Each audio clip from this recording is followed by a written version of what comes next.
Technique. Public.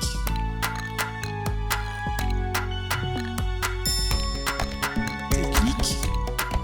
Public. Pourquoi choisir le service public ? Pour quel métier ? Pourquoi faire ? Ici, on te donne le déclic pour t'engager au cœur du service public. Je m'appelle Cassandre, j'ai 27 ans, je suis vérificateur donc à la direction régionale du contrôle fiscal d'Île-de-France. J'ai commencé après le bac à faire des études de biologie pendant 3 ans. Je me suis rendu compte que ça ne m'intéressait absolument pas de poursuivre dans cette voie. Donc j'ai décidé de me réorienter en droit, plutôt droit public et droit fiscal, et donc j'ai passé le concours d'inspecteur des finances publiques à l'issue de cette licence en droit. Alors aujourd'hui, je suis vérificateur fiscal. Je contrôle des PME situées dans la région Île-de-France. Concrètement, c'est plutôt des holdings de groupes qui sont situés dans la région Île-de-France. Je me suis rendu compte que j'étais très intéressé par l'actualité, par la politique, par ce qui se passe dans le monde. Et moi, j'avais vraiment besoin d'avoir un métier qui est en lien avec l'actualité politique, institutionnelle, etc. Et donc, le droit m'a beaucoup plus intéressé et permet du coup ce lien avec la société de manière directe et a fortiori quand on travaille pour l'État, ce qui était mon souhait quand je me suis réorienté en droit, d'être fonctionnaire. En tant que vérificateur, on est vraiment en prise avec le monde des affaires. On intervient dans des sociétés qui ont un secteur d'activité, qui ont des contraintes. Et donc, nous, en tant que vérificateur, on doit, pour bien faire notre travail, il faut effectivement qu'on s'insère dans un secteur et qu'on essaie d'en comprendre au maximum les tenants, les aboutissants de ce secteur, premièrement. Et deuxièmement, de manière très concrète, évidemment, les décisions de l'administration se fondent sur le Code général des impôts, qui est issu des projets de loi de finances annuels, qui sont issus eux-mêmes des débats qui ont lieu au Parlement. Et donc, effectivement, la matière qu'on utilise chaque jour quand on est membre de l'administration fiscale évolue tous les ans en fonction des projets de loi de finances qui sont le reflet direct de la société et des évolutions que veut donner le législateur à la société. Le déclic qui m'a ramené vers les finances publiques, donc il y en a eu 3. Premièrement, effectivement, c'est ce que j'évoquais. Je savais, quand je me suis réorienté en droit, que j'étais plutôt attiré par les métiers de la fonction publique, de l'État, etc. Mon deuxième déclic, ça a été un professeur de mon cours de finances publiques en 2e année qui a évoqué le concours en indiquant qu'il y avait en ce moment des postes assez importants qui étaient proposés, donc ça pouvait être intéressant de jeter un coup d'œil au concours des finances publiques. Et troisièmement, donc pendant ma 3e année, donc c'était le Covid, j'étais enfermé chez moi comme tout le monde et puis j'ai vu sur un forum en ligne des gens évoquer ce concours, soit qui posaient des questions sur ce concours, soit qui répondaient à ces questions, qui indiquaient que le métier leur plaisait énormément, que c'était un métier varié, que c'était diversifié, qu'il y avait un bon équilibre vie professionnelle, vie personnelle, etc. Et donc je me suis dit, il y a peut-être vraiment quelque chose à creuser de ce côté-là, et donc j'ai décidé de m'inscrire à ce moment-là et de passer le concours l'année suivante. Toutes les personnes qui sortent d'école et qui étaient affectées sur un poste de vérificateur fiscal ont intégré une brigade. On intègre une brigade d'intégration, donc on était tous les jeunes affectés. Ça permet un peu de lisser le passage de l'école au métier de vérificateur, où on va apprendre progressivement les réflexes et les outils du vérificateur pour mener à bien sa mission. Mon premier dossier de contrôle fiscal, ça a été un dossier que j'ai effectué du bureau, ce qu'on appelle un examen de comptabilité, qui est une procédure un peu particulière où l'administration ne va pas sur place. C'était une société d'assurance qui avait passé une provision d'un montant très important et on me demandait de contrôler la régularité de cette provision ou pas. Pendant le contrôle, je me suis aperçu que cette provision n'était pas régulière et donc du coup qu'il allait forcément avoir un rehaussement qui allait découler du fait que j'allais rejeter cette provision. Et c'était des montants qui étaient assez importants. Heureusement, le sujet était relativement simple, donc j'ai réussi à me dépatouiller plutôt convenablement.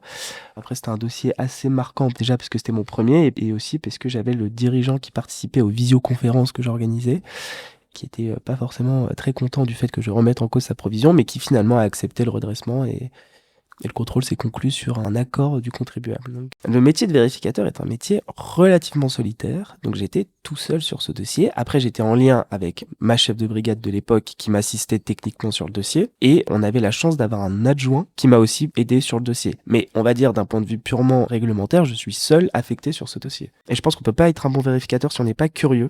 Donc la première qualité pour moi, c'est la curiosité. Curieux déjà des entreprises qu'on vérifie parce que c'est des secteurs qui peuvent être extrêmement variés et différents et chaque société a ses spécificités. Donc il faut vraiment une curiosité et vraiment faire l'effort à chaque fois de vouloir comprendre l'environnement d'une société pour mener à bien son contrôle. Et la deuxième qualité que je ne peux pas ne pas dire, c'est vraiment la rigueur.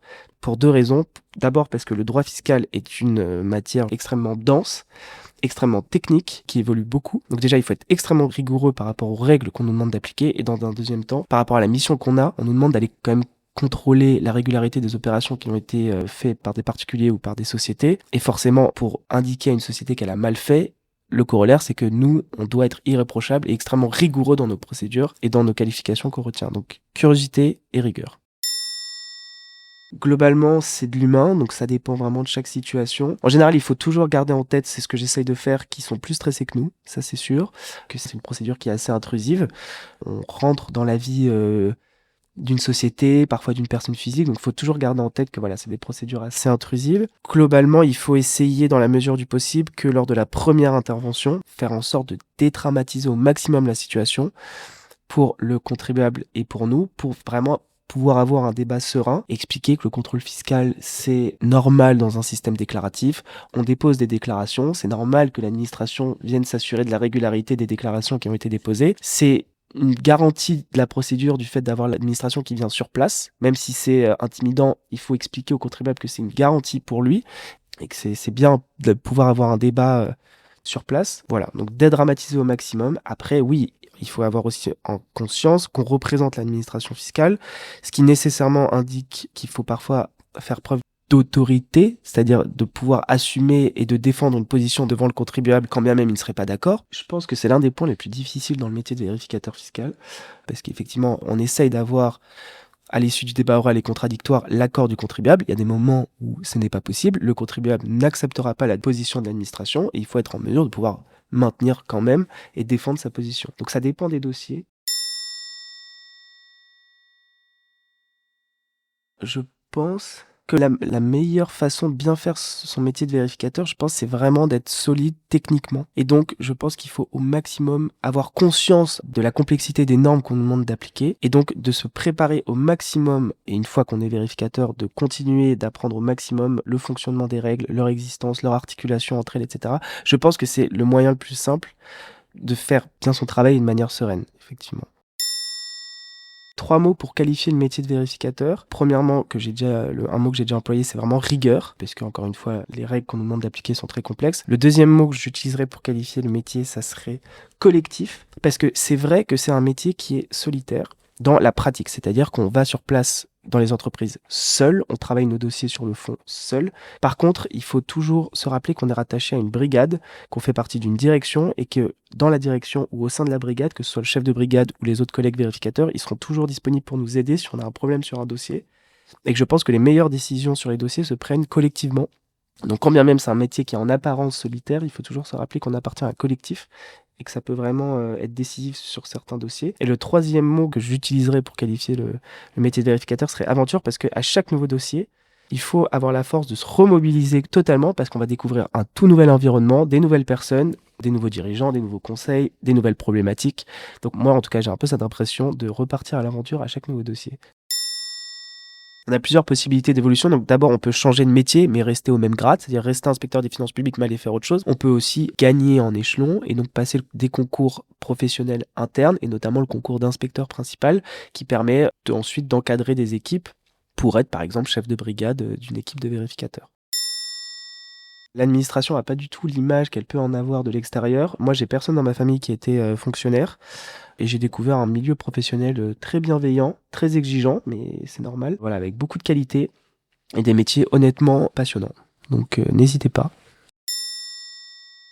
Merci à vous tous de nous avoir écoutés, en espérant que ce récit vous aura aidé à y voir plus clair dans les métiers du service public. Si vous avez aimé cet épisode ou s'il vous a fait penser à quelqu'un, partagez-le. Pour découvrir d'autres métiers du service public, abonnez-vous à notre podcast et on se retrouve très vite pour un prochain épisode. C'était Déclic Public, le podcast du réseau des écoles de service public.